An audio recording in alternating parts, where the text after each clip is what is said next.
I do want to welcome you to Planning and Paying for College. To give you an overview of what we're going to be doing, we have 15 minutes that I'm going to take to just go over the college process, the college application process, and just some basic information. Then 45 minutes is going to be designated to Ms. Patricia Zinga, who is the Associate Dean of Enrollment Services, and she has worked in higher ed at Triton for 29 years and 13 years as a financial aid administrator. So she comes to us with a wealth of knowledge that you guys are gonna love everything that we have to offer to you. I do want you all to be aware that there is going to be a lot of information. So again, we're going to post this presentation so you don't have to worry about taking notes or anything. It's going to be recorded and you'll be able to come back.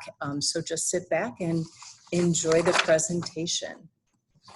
So college applications. This slide always makes me laugh because procrastination is just like a credit card where it's a lot of fun until you get the bill. So college applications can be very overwhelming.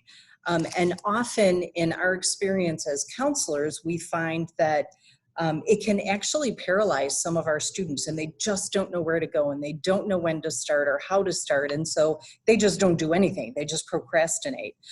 So our advice is, first and foremost, narrow down that list. Make sure that you have your list and apply to them as close to the end of October as possible. Okay, so you want to apply, and we're going to talk about dates. You're going to want to apply by priority, which is October 31st, but narrow that list down so that you know the process, you know who to start applying to. Second of all, just pick one application, start it, finish it. And then as soon as you get through that, you're going to realize that it's really not as hard or as complicated as it appears to be. Sometimes when we're faced with something that's unknown, until it becomes a little bit familiar, it's very uncomfortable. So we want you to be able to get that and tackle that first application. Options. This is probably the most important thought to have. You know, we want to make sure that students, you keep your options open. If you go back to thinking about when you were a freshman or a sophomore, you might be at the exact same spot you are now, or you may have seen that things have changed. And the thing is that you want to have as many options open as possible because you never really know exactly what's going to happen, what can come up, how things can change. I mean, come on, how many of us really thought that we'd be living through a pandemic at this point? You know, so you never know, and you want to keep as many options open as possible so that as you're developing and as you're looking at things, you'll be able to graduate with a plan in place for you. Okay, here come the dates and the deadlines and things that are important for you to know. So overall timeline, okay, by the end of September, like I had just said, finalize your college list. By October 1st, that is the opening of FAFSA. That is when you can have your FSA ID. We're going to get into this later, but that's when it opens up. That's when you can start applying for financial aid. But October 7th and 8th, we will have FAFSA Fest at East and West Leiden. So it's going to be virtual like we're doing now, and we're going to have hopefully breakout sessions so that you don't have to sit through. You can just go where you need to get your answers for the questions that you have. But the thing that we're wanting to provide is that by the end of those days, you can press submit and hopefully have that whole process taken care of. So again, October 7th and 8th, and more information will be coming for that. October 31st, that's the priority deadline that we want to put out there for all seniors. Priority deadline helps you because First of all, it's going to help you stay prioritized to get things off of your plate and see completion and see yourself moving forward. But priority is very good for universities because the sooner you get things into them, the sooner you're going to be able to get a response back. By May 1st, we want you to have a plan in place. So in the fall, there's a lot to do. I've been talking with my seniors and they're like, "Mom, Miss Muldoon." Fall is very heavy. Winter, you're going to be looking at doing some transcripts and some scholarship searches. But then in May, that's commitment. May 1st is when you need to have your plan and make a decision. Ongoing throughout this whole time, you have your counselor to please use us. We have a wealth of information.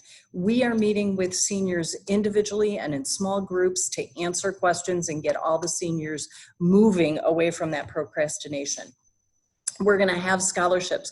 We are going to be delivering our group guidance in a much different way, but there's still, all seniors are getting information through different programming virtually so that no information is being missed. Scholarships are ongoing. You have national and local, and we'll be talking about that a little bit more. In fact, you should be receiving in the mail a financial aid booklet as well as a scholarship booklet to help walk through some of these processes. We have an ISAC rep. That ISAC individual, her name is Adriana Castillo. She is the best with information with FAFSA, right behind Miss Pat Zinga. And she will be able to help walk you through individual questions and have meetings, and these are all ongoing for you throughout the year. So now,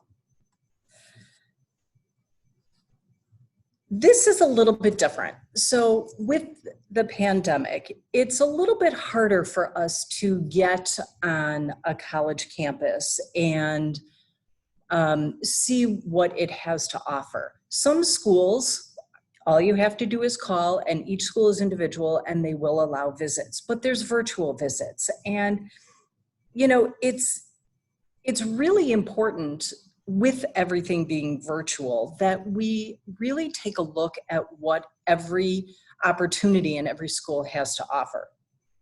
If you think about it, when you're online or you're looking at a college brochure,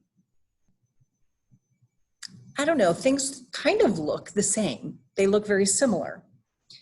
And we wouldn't necessarily just buy something sight unseen. That would be like parents, you know, we're going to buy a house and we're not going to go look at the house. We're not going to, you know, explore foundations and the basement or the attic and see what the house has to offer. Because when you're online and you're looking at pictures, I don't know, all those bedrooms look gargantuan and you're like, oh, for that price, I'm going to get that. Well, we wouldn't buy a house sight unseen. And that's kind of the same thing with colleges. And if you look at some of the brochures and some of the pictures, I don't know, there's a lot of similarities. Like, I don't know, it's always sunny.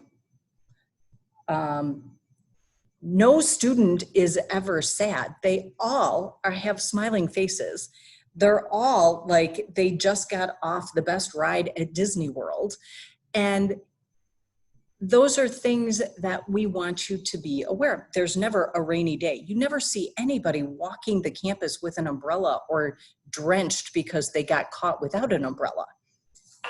But when you're looking, they also, ironically, all seem to have a tree and students who are studying and happy and relaxing. No classrooms though, just so you know. But all of them have a tree. All of them are happy. And what we want you to be able to figure out is what tree is going to fit you. Again, you want to look at that virtually, but call the schools, get to all of the schools if you can, and figure out which one is the best fit for you. This is going to be your home potentially for the next 4 years. We want you to be happy and have that perfect fit. So how are we also going to help you? There are hundreds and hundreds of resources that you can have right at your fingertips, and it actually is all virtual. So you do have your counselor. So definitely use us, talk to us, set up appointments, ask us whatever questions you have. We have college rep visits that you can sign up virtually. We have probably more schools reaching out as well, so your options are even larger. You again have your ISAC representative. Here you have a link to fairtest.org with SATs being questionable. There's many schools that are going test optional, and this will have a list for you. SAT, I know many students are worried about the SAT and how they're going to take it. So the school is offering that 3 times. You'll be able to take it, but again, schools are going test optional to help with the situation that we're in. And then we have a link here to full resource list of all different types of post-secondary options. So tips and advice, where can you be going? Connected with this, we have an application and a scholarship spreadsheet, which can help organize you. Organization is key. I know that with my seniors, I would hand out folders to keep all of their college things since we're not in person. We have on our website, we have a senior resource link that has all of this information. So organization is going to help things amazingly make it easier, I hope. Letters of recommendation. There are many tips again online on our website to help you with recommendations. Senior teachers, English teachers are helping with personal statements and things of that nature. So again, reach out to people. Stand out. Your college applications, you want to have something to make you look different than everybody else. That can come out in your personal statement. That can come out in the activities that you've been involved in. But again, you want that with your scholarship applications too. You want that standout factor. You're definitely going to want to fill out the FAFSA. And again, we're going to talk about some new requirements, but that is now a graduation requirement that you have to fill out one of 3 forms for the FAFSA. And I'll talk about that in a couple of minutes. Focus on your details. Students, please, please, please, when you're writing your letters, when you're writing your essays, when you're doing scholarship information, focus on the details, because sometimes a little itty bitty mistake can cost you possibly money. And then just remember, again, help is available. There are lots and lots of resources, and there are so many people out there that want to help you through this process.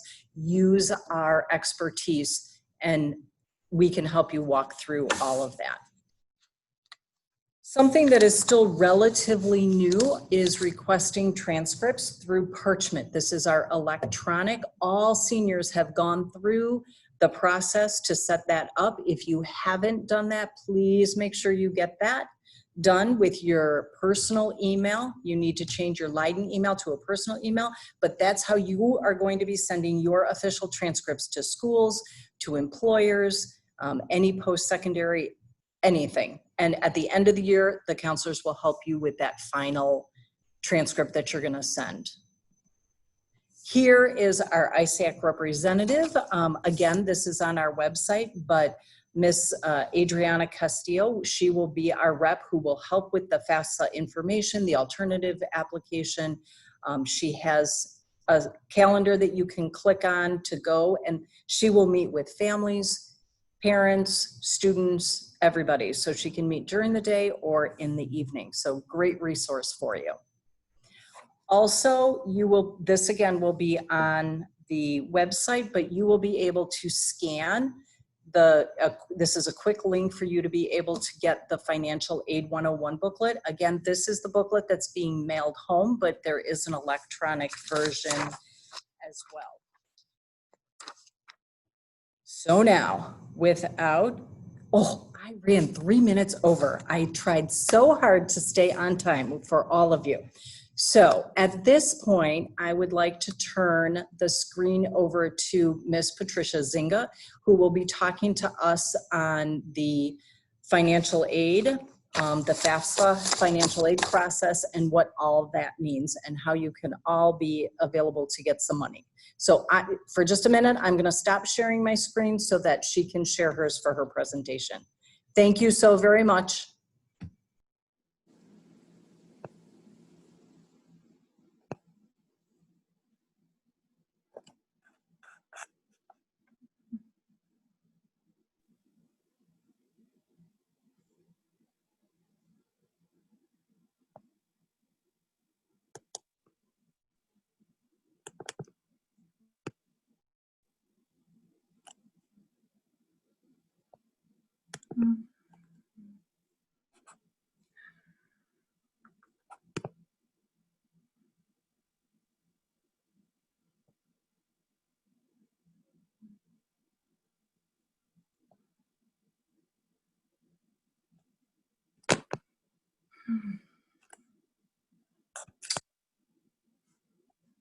I don't think my screen is sharing, is it?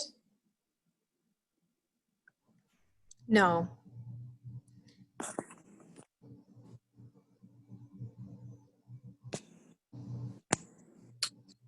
Pat, you're sharing your screen, but you have to, you have to grab your presentation. If not, Ms. Muldoon can do it. There you go. Can you see it now? Yep. You got it? Yes. Okay. Sorry for the delay. Okay. Okay. So as Patty mentioned, I'm the financial aid administrator at Triton College, but I have to thank the Leiden schools as well. I'm always very pleased when they invite me to present to the Leiden families, because in addition to being the administrator here, I'm also a lifelong resident of the Leiden district. I grew up in Schiller Park, and 44 years ago when I got married, I moved to Franklin Park. And so I'm always so pleased to have the opportunity to be able to share information with the families in my community. So thank you.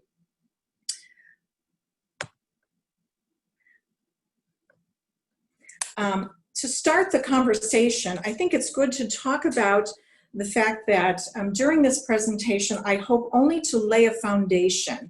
I feel like there's going to be a lot of terms mentioned and a lot of concepts presented that may seem a little bit foreign to you, but I assure you that as the year rolls on, you will be hearing these things more and more often as your students prepare for their own college experience. So I hope that you will just listen and enjoy the presentation and not stress too much about the content, because if nothing else, we'll lay a nice foundation that you can build on during the rest of the year. So we're going to talk about the various financial aid programs and funding sources, the financial aid application process, and how award packages are determined.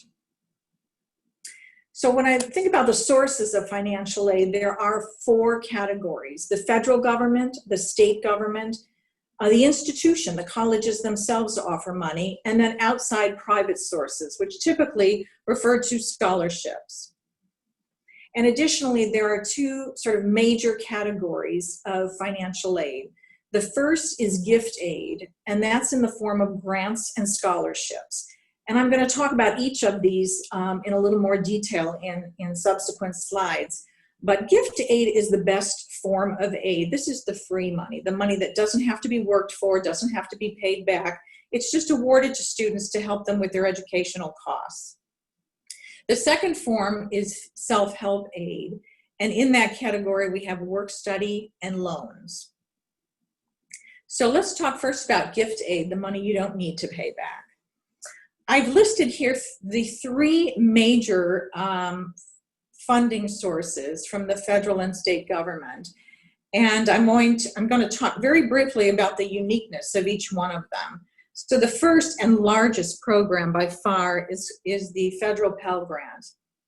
And a high-need student who's enrolled full-time can get up to $6,300 this year in federal Pell Grant. So that's typically divided by the 2 semesters. So they're looking at a little over $3,100 per semester in free grant money. Again, this is for a high-need full-time student.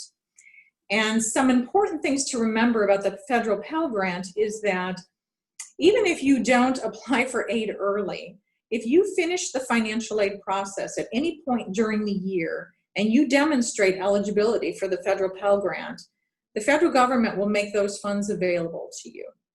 And the amount does not vary based on the cost of attendance at the institution that you plan to attend. So if you are going to attend a community college, that $3,100 will go a long way in paying your bill. If you attend Northwestern University, certainly that $3,000 is not going to provide a large portion of your tuition bill. But the point is that regardless of the institution you select, the federal Pell Grant will remain the same amount. The State of Illinois Monetary Award Program is a little bit different in that the largest amount a student can receive annually is $5,300, but the amount of the award does depend on the cost of attendance at the institution. So using that same scenario, if you're a high-need student at Triton College, you'll only get about $3,000 a year in the MAP grant because we are a very affordable institution. If you go to Northwestern, you're going to get the full 53, that same student, because the cost of attendance is much higher there.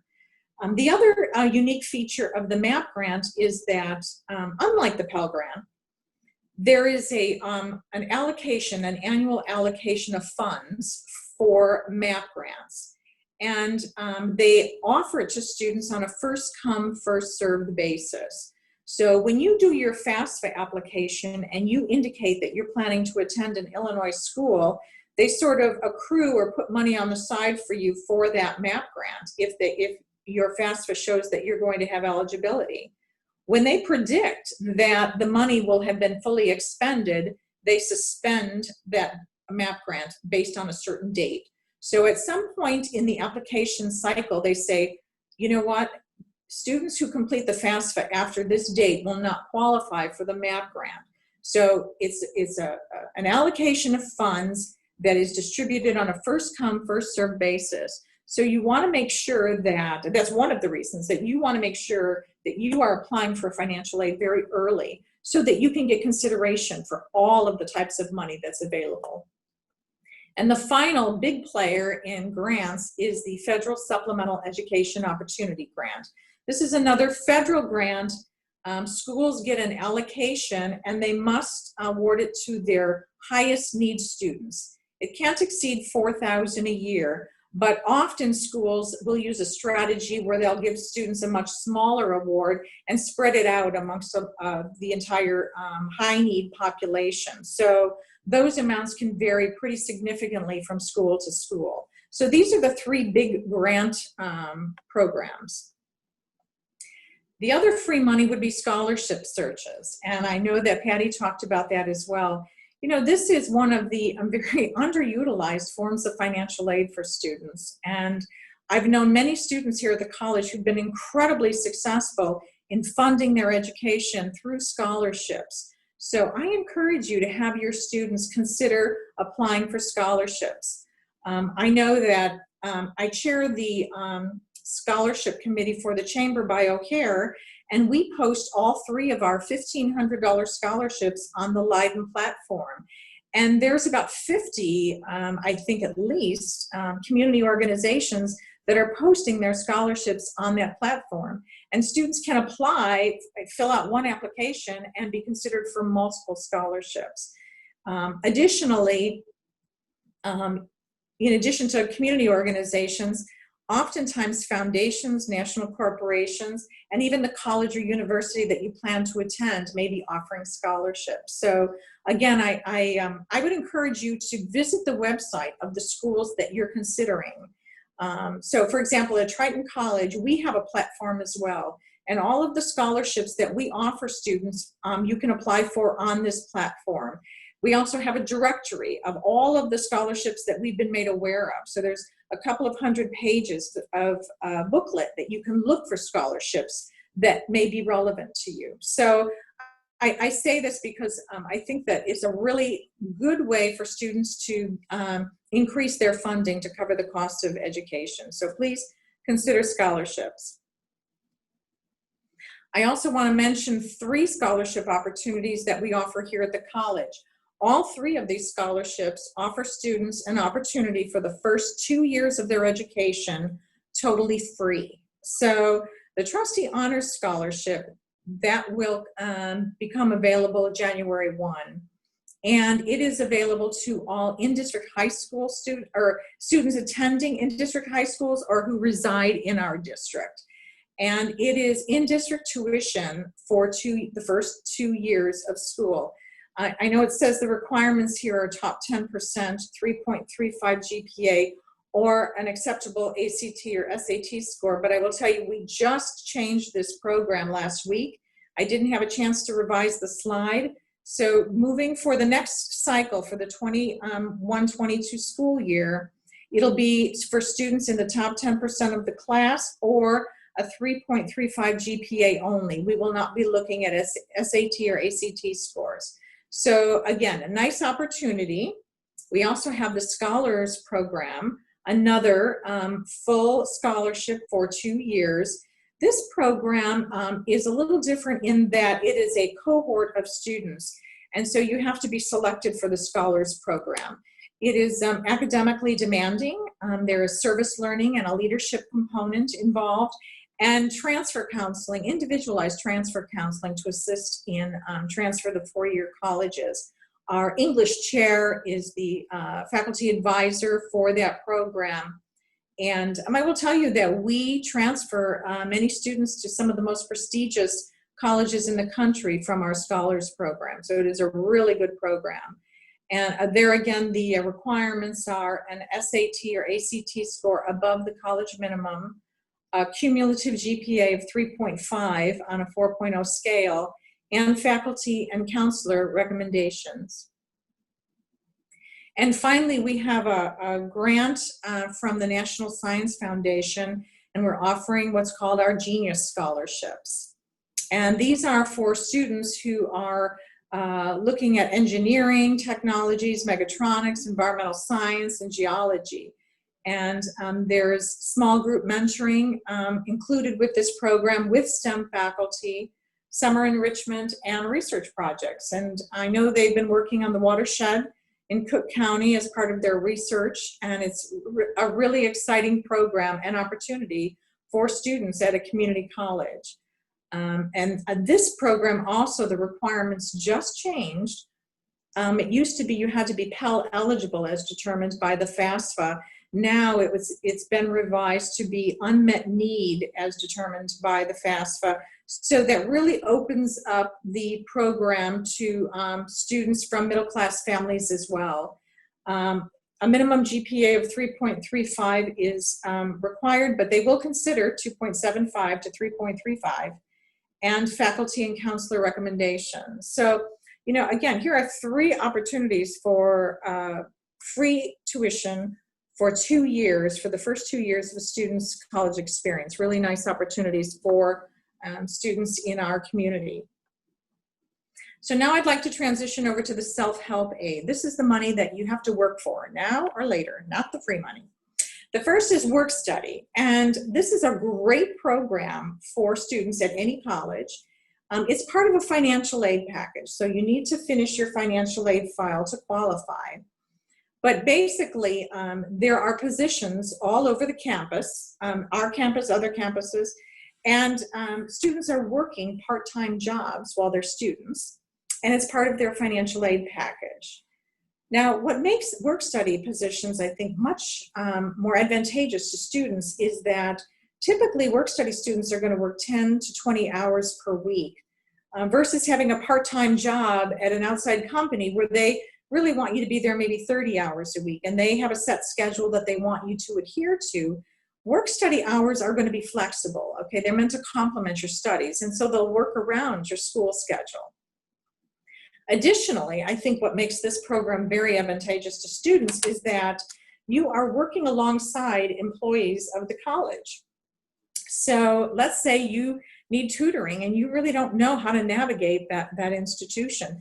You can turn to your coworker and say, I need help in math. You know where I can get some tutoring? And they can pick up the phone and they can call the tutoring center and help schedule an appointment. So it's almost like having some insider information at the institution to help you navigate. And I think the final real advantage of work-study positions are that they have them in various areas around the college. So if you, for example, are interested in a hospitality program of study as a student, and they have a hospitality work-study position, you can work alongside the chefs and have exposure to their expertise while you're working and learning on the job. So I hope that, and in work-study, you don't have to be high need, okay? So there's a higher threshold there for eligibility. So I hope that you will encourage your students to think about work-study as a potential part-time job while they're in college. And finally, in terms of self-help aid, we have student loans. And, I encourage students to take out the smallest amount of loans that is absolutely necessary for them to complete their program of study. This money has to be paid back. And so you want to borrow very, very cautiously. And so when you're considering a student loan to cover the cost of your education, I think you need to, you really need to consider the source of the loan, for example. The federal government offers direct loans. They're part of a financial aid package. And if you have to consider a loan for higher education, loans are by far the best tool out there. They offer subsidized and unsubsidized loans. Okay, this is one advantage, and I'm going to try to explain this real quickly. If you qualify for a subsidized student loan, let's say you're going to borrow $2,000 in that first year, and it's a subsidized, you qualify for a subsidized loan. The entire time that you're in college, the federal government is going to pay the interest on that loan. And when you complete your college education and you go into repayment on those loans, it's still only $2,000. Now that you've completed your studies, now interest will begin to accrue in repayment. But while you're in school, the federal government is paying your interest on your behalf. If you need more money than you can get in a subsidized loan, because there is a limited amount that students can qualify for, then you can get an unsubsidized loan. And with an unsubsidized loan, interest is accruing while you're in school, but you have the option to pay as you go, the interest, or you can defer it until you complete your education. So when you're looking at your award letters and they talk about subsidized, unsubsidized, it's important that you understand what the differences are between those borrowing tools.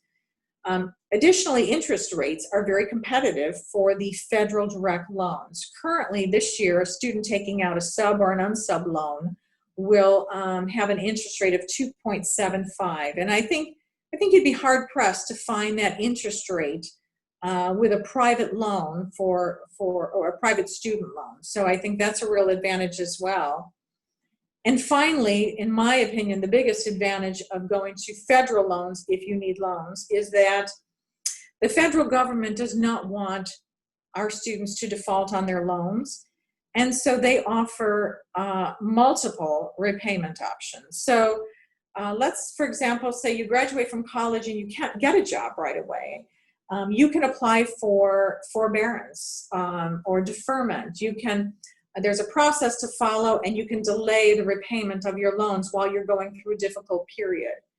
Or if you find that you've got that job after you graduate from college, but you're not going to be able to make the payments for the standard 10-year repayment plan, they have a number of other plans that you can use that allow for, like they have a income-based repayment plan, sort of like a balloon mortgage, right? You pay smaller amounts up front, but then as your career blossoms, your payments will rise as well because you're in a better position to cover them. So again, I'm not encouraging student loans, but they are a reality for many of our students in order to complete their educational experience. And so it's important that you know the difference between the loans and you consider the best loans for your student.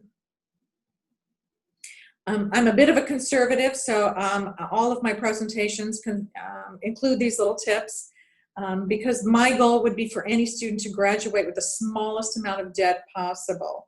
And ways that you can consider to do that would be to search for more scholarships and grants. Ongoing throughout your college experience, every year, apply for more scholarships as they become available. Work, whether it be a work study or a small part-time job, work while attending school to defer some of your, or to cover some of your educational costs.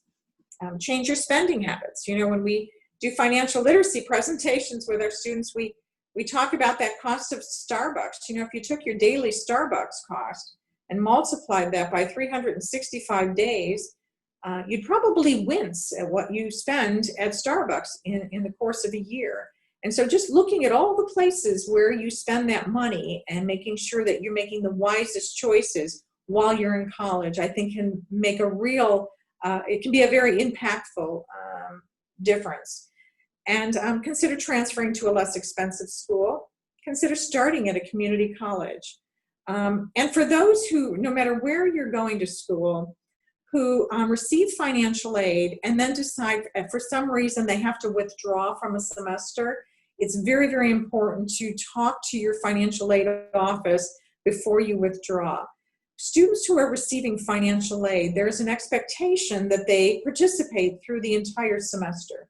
And if for some reason you have to withdraw before the semester is over, you may have to repay back some of the money that's been provided to you. So it's important that you know this before you make these decisions. So the foundation, so we've been talking about the programs and the dollars, and so now let's talk about the process. The FAFSA is the foundation application for all federal state aid. Even many institutions will use the FAFSA to disperse their institutional aid. It gives them a good picture of your financial health. And so I would say you should plan on doing it, but quite frankly, your students will need to do it in order to graduate high school. So I think that's sort of a moot point. But this is what the application looks like this year. Every couple of years, they change the face of it. So this is what the FAFSA is currently looking like. In order to complete the FAFSA application, you are going to have to be a U.S. citizen, a U.S. national, a U.S. permanent resident, or certain I-94 statuses also qualify. In order to complete the FAFSA, you're going to need to know your Social Security number. Federal income tax return, parent and student. I want to share with you that a couple of years ago, they changed the process. The look back is now 2 years. So your students will be applying for the 21-22 school year. And that's, opens up next month in October. And you will be using your 2019 tax information to complete the FAFSA. And also several years ago, the Department of Education implemented a feature by which when you're doing the FAFSA, when you get to the income section, there's a pop-up and you can enter information and seamlessly import data from your tax return into the FAFSA. And so this is a real advantage because you don't have to worry about whether or not you're using the right data fields to enter the information. It happens programmatically. And as long as you don't change that information, that income is verified.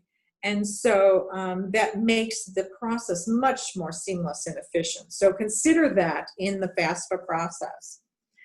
Additionally, you're going to need to have untaxed income records, Social Security, temporary assistance to needy families, welfare, veteran benefits, asset information such as savings, CDs, stock options, investment real estate. Not your primary residence, but you will need any investment properties to be included in your assets.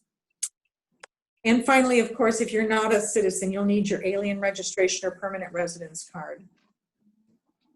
I also want to share with you, and I know that this was alluded to earlier as well.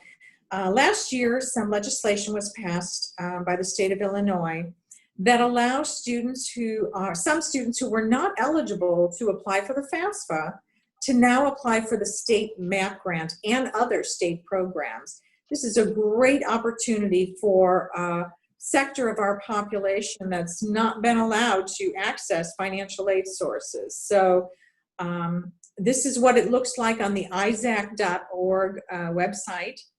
And students, I'll move to the next slide, students who are undocumented or transgender students who are disqualified from federal financial aid can or all of state financial aid.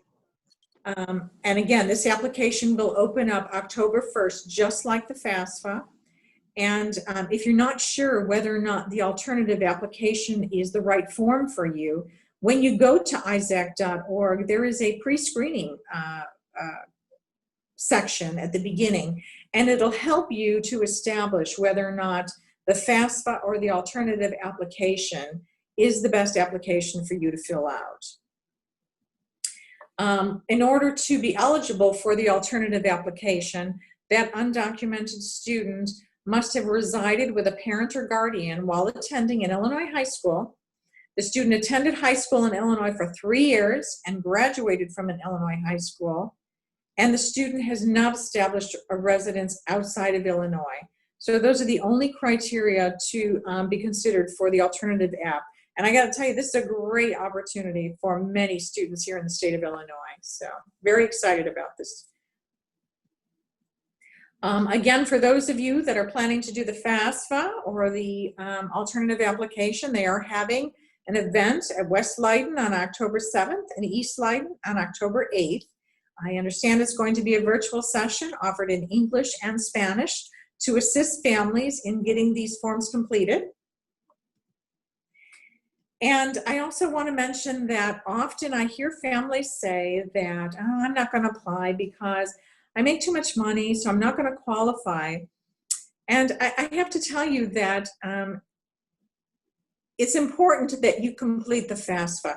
There is not an income threshold that if you make more than this, you're not going to qualify for any financial aid. That's simply not true. The methodology that the federal government uses is very complex, and they look at much, much more than your income. They're looking at the size of your household. They're looking at the number of children in your household. They're looking at how many of your children are attending college at one time, understanding the additional burden that that's going to put on the family. They even look at the age of the parent. The older the parents are, there is a higher income protection allowance, understanding that the parent has to think about their retirement that's pending as well. And so they allow them a little more flexibility in the methodology. So, and again, you know, work study and loans don't require you to be a high needs student. So I encourage everyone to get the FAFSA done. You might be surprised by the level of eligibility that you end up with. So now that we've done the application, the next piece will be the processing of financial aid.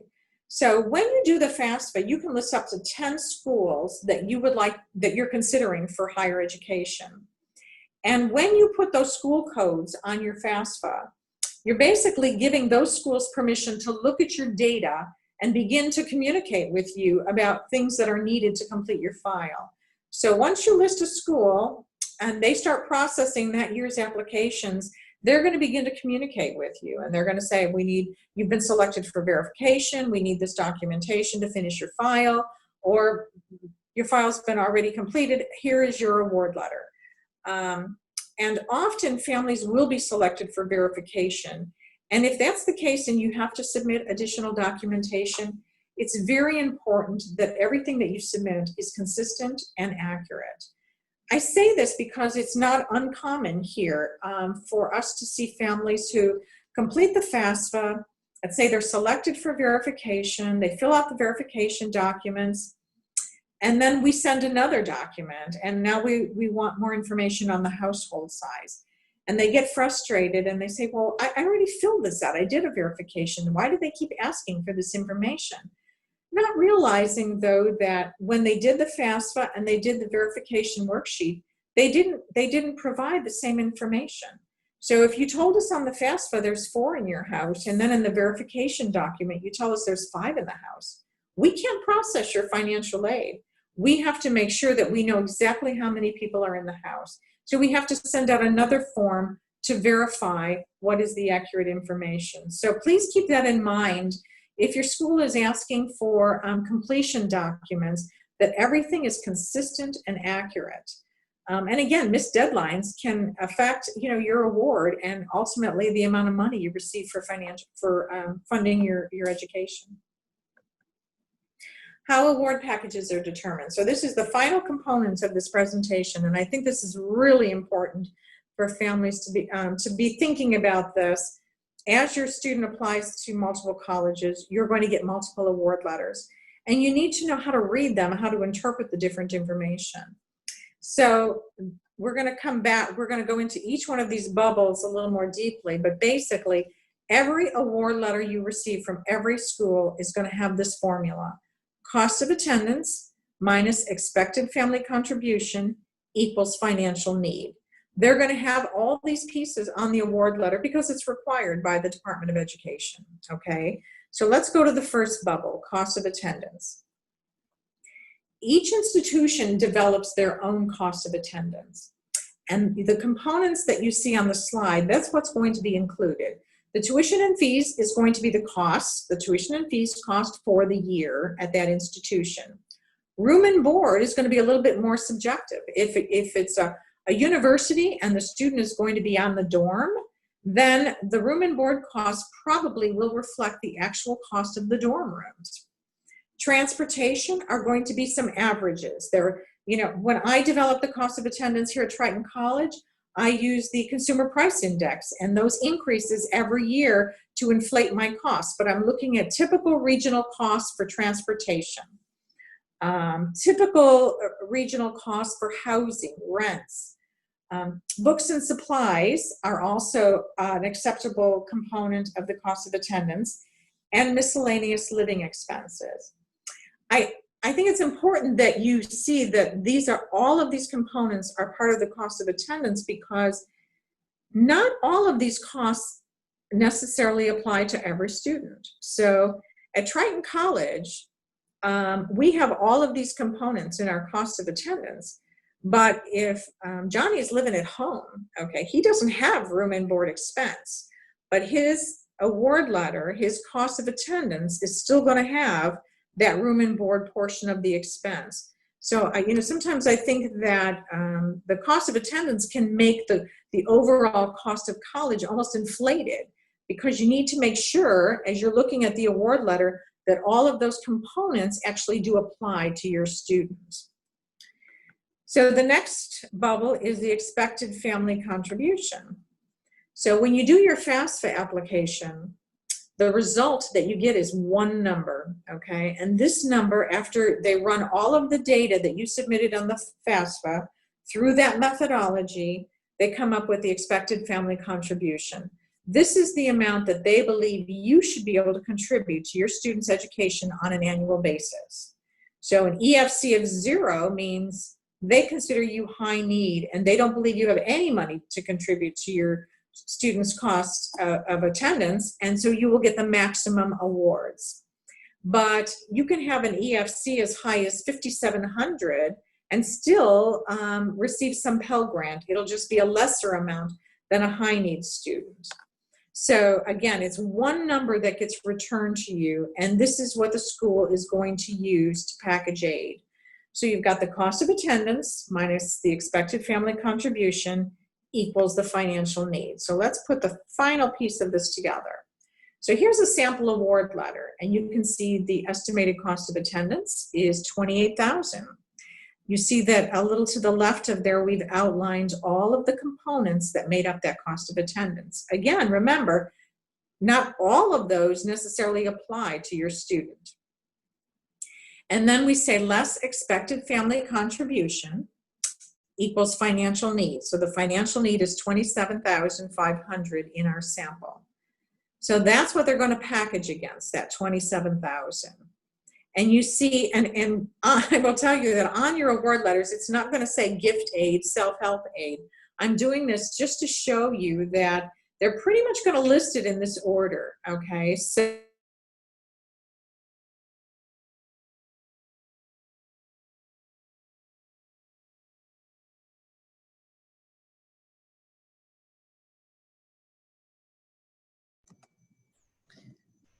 One minute, please, Pat. I believe you muted yourself. We can't hear you.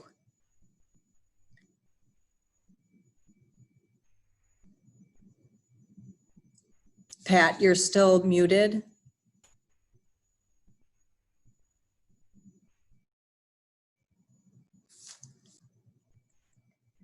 Okay, so Pat, you were muted. can you hear me now? Now we can, yes. So we just missed the end of the sample award letter. If you can go back, you were just talking about the gift aid and the self-help aid, and that's not how it's listed, but it comes in that order. If you can continue from that, that would be great. Thank you. Okay, so just the sample award letter, right? We're still on the letter. Correct. Okay, so our financial need was 27,000. Then we start with the gift aid, right? We have 8,000 in grant from college, 5,000 in Pell Grant, and 2,000 in SCOG for a total of 15,000 in grant aid. So we subtract that from the 27,000, and then they go on to list the self-help aid, right? The subsidized direct loan of 3,500, the unsubsidized loan of 2,000, and the federal work study of 2,500. So even after all the self-help aid, there's still a net cost of 5,700. But often families will look at this award letter and think that they're being offered all of this money. And so it's important that you read the programs and understand that if it's a subsidized direct loan, unsubsidized direct loan, this is money that's going to have to be paid back. Work study is an offer of work, but it's not money that's going to automatically be awarded. And please know too that if you've exhausted the sub and the unsub loans and you still need a little bit more money to make up the up to the cost of attendance, parents can also take out a federal Parent Plus loan, which many will use just to shore up that difference. Private loans are also an option, but again, I would encourage you to consider federal loans. I think they're a better borrowing tool. Military benefits, and every school is going to have some sort of a tuition payment plan. So if you just need to be able to take that difference and spread it out over the course of the year, every school will have a plan that will allow for that. So I think that concludes my slides, but I do want to mention as well that my contact information is included on this last slide. And, you know, we're your community college. Whether you're attending Triton College or not, we are happy to provide service to you. So if you have questions about any of these programs, feel free to contact us. If you miss the FAFSA night and you can't make an arrangement with the ISAC person, we help students all day long do the FAFSA. So please know that we are here to help if we can assist you in any way.